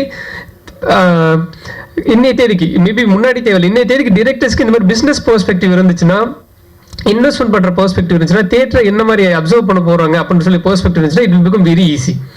ஒரு ஜூனியர் ஆர்டிஸ்ட் பண்ண போகிறோம் இல்லை வந்து ஒரு கேரக்டராக எடுக்கிறோம்னா இது ஒருத்தருக்கு 1 லட்சம் 2 லட்சம் கொடுக்கணும்னா இப்போ சிங்கமொழி சார் வந்து புதுசாக வந்து சேஞ்ச் ஓவர் பண்ணி கொண்டு வந்தாங்க. அதன் மூலமாக ஒரு கம்ப்ளீட்டாக ஒரு லுக் அண்ட் ஃபீல் கிடைச்சது இல்லை. அது வந்து not in terms of money. வேற ஒருத்தர் கூட கொண்டு வந்து ஒரு டைரக்டர் நினைச்சா கன்விக்ஷனை பண்ண முடியுன்றது என்னோட டேக். அது இதில் நாங்கள் 100% ஒர்க் பண்ண செஞ்சோம். ஸோ சரண்யா அவங்க பண்ணதுக்கு முதல் காரணம்னா அதுக்கு முன்னாடி நாங்கள் ஷார்ட் ஃபிலிம் ஒர்க் பண்ணோம். காவல் தெய்வம் சொல்லிட்டு ஒரு ஷார்ட் ஃபிலிம் பண்ணியிருக்கேன் விமன் போலீஸ்னை பற்றி. ஆக்சுவலி என் ஒய்ஃப் போலீஸ். ஸோ அவங்க சொன்ன இன்ஸ்பிரேஷன்ல தான் அந்த ஆக்சுவலாக அந்த ஷார்ட் ஃபிலிம் எடுத்து ஒரு விமன் போலீஸ் ஒரு நாள் டியூட்டி என்னவா இருக்கு அப்படின்ற இடத்த சொல்லிட்டு அது கிட்டத்தட்ட ஒரு 56 ஃபிலிம் ஃபெஸ்டிவல் போயிட்டு வேர்ல்டு வைட் 26 அவார்ட்ஸ் ஆக்சுவலாக வின் பண்ணிச்சு. ஸோ அதுல இருந்து தான் நித்திலன் சார் வந்து அசிஸ்டன்ட் டைரக்டராக இது பண்ணுறதுக்கு கூப்பிட்டாங்க ஆக்சுவலாக. ஸோ அந்த ஒரு டேக், அதுக்கப்புறம் ஒரு சென்டென்ஸ் ஒரு ஷார்ட் பண்ணணும். இது பண்ணும்போது 2 விஷயம் ரீசன் முக்கியமாக பண்ணணும், நல்லா பெர்ஃபார்ம் பண்ணணும். அப்புறம் இந்த கால் சீட்ன்ற இஷ்யூவோ இல்லை வந்து ஆர்டிஸ்ட்டை ஃபாலோ பண்ணுற ஸ்ட்ரகிள் நமக்கு இருக்கக்கூடாது. ஏன்னா நம்மகிட்ட இருக்க போகிற லிமிடெட் பட்ஜெட் இதுக்குள்ளே கண்டிப்பாக பண்ணிக்கணும் அப்படின்றதுனால தான் பண்ணோம். அப்புறம் அதுலேருந்து விக்னேஷ் வந்தார். இது எல்லாத்தையும் ஃபார் பெட்டர். டிஎஸ்கே வந்து என்னோட காலேஜ் ஜூனியர் ஆக்சுவலாக. நாங்கள் கிட்டத்தட்ட ஒரு 10-12 வருஷமே தெரியும். ஆக்சுவலாக அவர் இன்னைக்கு ஷூட்டில் இதில் பொள்ளாச்சி ஏதோ ஷூட்டில் இருக்கார், அதனால வர முடியல. அவர் வந்து ஒரு சாரி கேட்க சொன்னார், மறந்துட்டேன். ஓகே, ஸோ அவர் உள்ளே வந்ததுக்கப்புறம் இன்னும் அவர் ஆக்சுவலாக நிறைய பிரேக் பண்ணணும்னு இருக்கு. ஆக்சுவல் காமெடியனாக இருந்தது லபர் பந்தில் ஒரு கிரே ஷேட்ல இருக்க ஒரு கேரக்டராக பண்ணணும்னு சொல்லி வந்தாங்க. அதுக்கப்புறம் இதில் வந்து கைண்ட் ஆஃப் லவ் அவர் பார்க்குற எல்லாத்துக்கும் பிடிக்கிற மாதிரியான ஒரு லுக் அண்ட் ஃபீல்ல வந்து அவருமே கேரி பண்ணார். அது எங்களுக்கு ரொம்ப பெரிய சப்போர்ட்டாக இருந்துச்சு. இன் டர்ம்ஸ் ஆஃப் பிஸ்னஸ்க்கு அந்த மாதிரி ஒரு நோன் ஃபேஸ் வரும்போது இன்னும் ஒரு லிஃப்டாக இருந்துச்சு ஆக்சுவலாக எங்களுக்கு. எடிட்டர் ஜிஎம் சுந்தராக இருக்கட்டும், ஜிஎம் சுந்தர் நாங்கள் வந்து மகாராஜில் அசிஸ்டன்ஸாக ஒர்க் பண்ணோம். Editor Sivaraj Balumathi student. கிட்டத்தட்ட நான் அவர் டைரக்டர் ஆக்சுவலாக he want to become director. நான் கேட்டதுனால எடிட் பண்ணாங்க. கிட்டத்தட்ட இந்த வெர்ஷனே நான் கிட்டத்தட்ட 3-4 வருஷம் எடிட் பேட்டர்ன் நிறைய ஒர்க் பண்ணியிருக்கோம். எந்த இதுக்குமே சலைக்காமல் ஒர்க் பண்ணி கொடுத்தாப்புல. மியூசிக் டைரக்டர் தர்ஷன், ஜிப்ரான்ஸோட அசிஸ்டன்ட் இருந்தார். எல்லாமே இந்த பட்ஜெட்குள்ள தான் பண்ணணும்னு சொல்லி நாங்கள் ரொம்ப ஸ்பெசிஃபிக்காக இருந்தோம். அது எல்லாமே அதை புரிஞ்சுக்கிட்டாங்க. ஆக்சுவலாக இமோஷனலாக இது ஒர்க் அவுட் ஆகுது, இது வேற ஸ்கேலில் வரும்னு சொல்லிட்டு எல்லாமே சப்போர்ட் பண்ணி செஞ்சாங்க. இந்த படத்தில் ஒரு சாங் வைக்கலாம் அப்படின்னு சொல்ல போகும்போது எங்கள் மியூசிக் அடுத்த படத்துக்கு மூவ் ஆகிட்டார். அவர் அந்த டைத்தில் இருக்கும்போது சமந்த் சார் அப்ரோச் பண்ணோம். சமந்த் சார் ரொம்ப எக்ஸலண்டாக ஒரு சாங் கொடுத்தாரு. கண்டிப்பாக நீங்கள் படத்தில் பார்க்கும்போது உங்களுக்கு பிடிக்கும். ஓவரால் இந்த படத்தில் கீ ஃபேக்டராக இமோஷனல் நல்லா கேரி ஆகும்னு நாங்கள் முழுசாக நம்புகிறோம். வழக்கமாக த்ரில்லர், ஹாரர், ஆக்ஷன் படங்கள் வந்து நான் லீனியராக சொல்லுவாங்க. ஒரு லவ் படத்தை நாங்கள் வந்து நான் லீனியராக சொல்லியிருக்கோம். அது கண்டிப்பாக எல்லாத்துக்கும் ஒர்க் அவுட் ஆகும்னு நம்புகிறேன். நீங்கள் பார்த்துட்டு சொல்லுங்கள். விக்னேஷ் ரவி கிட்டத்தட்ட ஆல்மோஸ்ட் நிறைய நாட்கள் வந்து ரவுண்ட் த கிளாக் தான் ஷூட் பண்ணிருக்கோம். 24 hours 27 hours தான் ஷூட் பண்ணிருக்கோம். ஒரு நாள் வந்தாலும் அடுத்த நாள் அப்புறம் ஒரு 3-4 மணி நேரம் எக்ஸ்ட்ரா கூட ஷூட் பண்ணியிருக்கோம். எல்லாத்தையுமே வேர் பண்ணிட்டாங்க. ஏன்னா இவனுக்கு ஒரு விஷயம் இருக்கு. அது எனக்கு க்ளோஸ் எல்லாத்துக்கும் பண்ண செய்யலாம். ஆனால் புதுசாக வந்து ஒருத்தர் வந்து பண்ணணும்னு சொல்லும் போதெல்லாம் ரொம்ப பெரிய விஷயம். இது எல்லாருமே 100% கான்ட்ரிபியூட் பண்ணாங்க. நாங்கள் 13 நாளில் பண்ணோம் அப்படின்றது வந்து நாங்கள் சொல்கிறது எதுக்கு ஸ்பெசிஃபிக்னா இது பண்ண முடியும், அதுக்கான கரெக்டான ஆட்கள், அதுக்கான டீம் அமைஞ்சிச்சுன்னா எல்லாத்தாலையும் கண்டிப்பாக பண்ண முடியும். ஸோ அந்த ஒரு எஃபர்ட். ஸோ கேபிள் சேகர் சாருக்கு இந்த இடத்துல நன்றி சொல்லிக்கிறேன். நான் ஆக்சுவலாக நான் ஹெச்ஆர் முடிச்சுட்டு ஒரு 4 years ஹெச்ஆரில் ஒர்க் பண்ணேன். அப்போ தான் ஒரு படத்தில் அசிஸ்டன்ட் டைரக்டர் ஒர்க் பண்ணதுக்கு சார் சொன்னார், தம்பி ஒர்க் பண்ணு, அதுக்கப்புறம் கற்றுட்டு வா அப்படின்னாங்க. நான் அவர்கிட்ட சொல்லாமே ரிசைன் பண்ணிட்டு வேலைக்கு அசிஸ்டன்ட் டைரக்டர் அந்த படத்தில் போய் ஒர்க் பண்ணேன். அந்த படம் ட்ராப் பண்ணேன் 1 year கழிச்சு. அதுக்கப்புறம் என்னாச்சு, மறுபடியும் திரும்ப அவர் போய் நின்று இப்போ என்ன சார் என்ன சார் இப்படி ஆயிடுச்சு படம் பாடிட்டாங்கன்னா, சரி ஒன்றும் பண்ணல, வேலை கிடைக்கும்னா அப்புறம் உடனே அப்ளை பண்ணி அடுத்த ஒரு வாரத்தில் ப்ரொஃபஸரை ஜாயின் பண்ணேன். அவர் சொன்னார், நீ ஒன்றை காப்பாற்றிக்க, சினிமா ஒன்று பின்னாடி காப்பாற்றிக்கோ, சரியா, நீ ஃபினான்ஷியலாக வையபிளாக இருந்தீங்கன்னா கன்சிஸ்டன்ட் அதுக்கிட்ட ஒர்க் பண்ணினா உனக்கு கண்டிப்பாக இது ஒரு நாள் பண்ண முடியும்னாரு. நான் இப்போது 23 வயசில் திரும்ப வேலைக்கு போயிட்டு அங்கேருந்து ஒர்க் பண்ண செஞ்சேன். அப்புறம் ப்ரொஃபஸர் ஒரு 9 years ஒர்க் பண்ணிட்டு பேரலாக அவர் சொல்லுவார், சாட்டர்டே சண்டே இங்கே இருக்கிற நிறைய பெரிய பெரிய படங்கள் போது கூட நான் ஸ்கிரிப்ட் டைப் பண்ணேன். சாட்டர்டே சண்டே டிஸ்கஷன் போவேன், அவங்க வந்து வாய்ஸ் நோட் கொடுப்பாங்க, நான் டைப் பண்ணி கொடுப்பேன். அதுக்கு வந்து சேலரி அப்படின்றத தாண்டி எனக்கு வந்து பெரிய எக்ஸசைஸ் பண்ணிக்கிட்டேன். இப்போ நிறைய செட் ஆஃப் கான்டாக்ட்ஸ் நான் அந்த மாதிரி ஒரு பேர் டைப் பண்ண போகிறதுல கோடைரக்டர் அன்புன்னு ஒருத்தர் மீட் பண்ணுறேன். அவர் தான் கொட்டேஷன் கேங் படத்தில் ப்ரொடக்ஷன் வர்றாரு, அவர் தான் கோடைரக்டர் இருக்காரு. அவரும் என்னை கூட்டு போகிறார், நீங்கள் வந்து இங்கே ஒர்க் பண்ணி கொடுங்கன்னு சொல்லிட்டு. இது என்னன்னா ஏதோ ஒரு இடத்துல தொடர்ந்து இருக்கும்போது கன்சிஸ்டண்டாக வந்து ஒரு விஷயம் கிடைக்கும் அப்படின்றது. ஸோ அப்படிதான் இவால்வ் பண்ணி வந்தோம். இந்த இடத்துல இது ஒரு நீங்கள் கொடுத்து ரொம்ப பெரிய புஷ். இந்த சக்ஸஸ் இப்போ நான் 2022 வேலையை ப்ரொஃபஸர் ஜாபை விட்டு கம்ப்ளீட்டாக சினிமாவுக்கு வந்து 2 படம் அசிஸ்டண்டாக ஒர்க் பண்ணிட்டு வந்திருக்கேன். இந்த டயத்தில் ஃபினான்ஷியல் எனக்கு ரொம்ப பெரிய ஸ்ட்ரகிள் இருக்குது. ஆனால் இது எல்லாத்தையும் வயபிள் பண்ணி பார்த்தீங்கன்னா என்னோட ஒய்ஃப். ஸோ இந்த இடத்துல என் ஒய்ஃப்க்கு நான் எல்லாத்துக்கும் தேங்க்ஸ் சொல்லிடுறேன் எல்லாத்துக்கு முன்னாடி. ஏன்னா எல்லாத்துக்கும் ஒரு ஸ்ட்ரகிள் இருக்கும், யாரோ ஒருத்தர் புஷ் பண்ணும். ஸோ இந்த இடத்துல மாரலாக இமோஷனலாக ரொம்ப பெரிய புஷ்ன்றது கேபிள் சேகர் சார். நான் சில டைம் சொல்லுவேன், சார் இது உண்மையிலே ஒர்க் அவுட் ஆகுமா தம்பி, இதில் இமோஷனல் ஒர்க் அவுட் ஆகிருக்கு, கண்டிப்பாக கனெக்ட் ஆகும். சின்ன சின்ன அதுக்கு குறைகள் இல்லவே இல்லையா அப்படின்னா கண்டிப்பாக இருக்குது. ஃபர்ஸ்ட் சின்ன செகண்ட் ஆஃப் ரொம்ப ஸ்பீடாக இருக்குது. ஸோ கண்டிப்பாக இதை கனெக்ட் பண்ணிப்பாங்க.